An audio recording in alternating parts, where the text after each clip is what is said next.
নারীর ঝগড়াই হচ্ছে নারীর ভালোবাসা, আর নারীর চুপ থাকাই হচ্ছে নারীর সবচেয়ে বড় অভিমানের জায়গা। আর এই ছোট্ট একটা কথা বুঝতে পুরুষ মানুষ বহুত দেরি করে ফেলে, এবং এই দেরি করতে গিয়ে পুরুষ তার জীবনের সবচেয়ে বড় ভুল করে, এবং সে তার জীবনের সবচেয়ে পছন্দের কাছের শখের নারীকে আজীবনের জন্য সে হারিয়ে ফেলে। এজন্য আমার মনে হয় যে আপনার লাইফ পার্টনার, আপনার ওয়াইফ, আপনার সবচেয়ে কাছের নারী যদি আপনার সঙ্গে ঝগড়া করে, ইট ডাজন্ট মিন যে সে আপনাকে ভালোবাসে না, ইট ডাজন্ট মিন যে সে arrogant, it means she loves you a lot।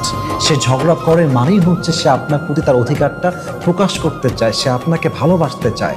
আর যখন নারী চুপ হয়ে যায়, কমপ্লেইন করা স্টপ করে দেয়, ঝগড়া করা বন্ধ করে দেয়, তখন বুঝে ফেলবেন যে আপনার নারী এতটা অভিমান করেছে, যদি আপনি এখন না মানাতে পারেন, আগামীতে সে আপনার হয়ে আর থাকবে না।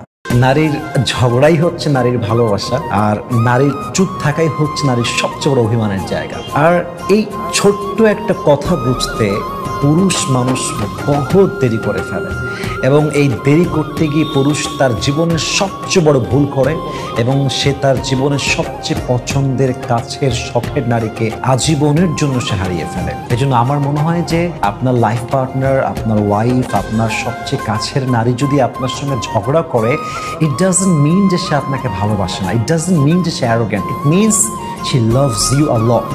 সে ঝগড়া করে মানেই হচ্ছে সে আপনার প্রতি তার অধিকারটা প্রকাশ করতে চায়, সে আপনাকে ভালোবাসতে চায়। আর যখন নারী চুপ হয়ে যায়, কমপ্লেইন করা স্টপ করে দেয়, ঝগড়া করা বন্ধ করে দেয়, তখন বুঝে ফেলবেন যে আপনার নারী এতটা অভিমান করেছে, যদি আপনি এখন না মানাতে পারেন, আগামীতে সে আপনার হয়ে আর থাকবে না।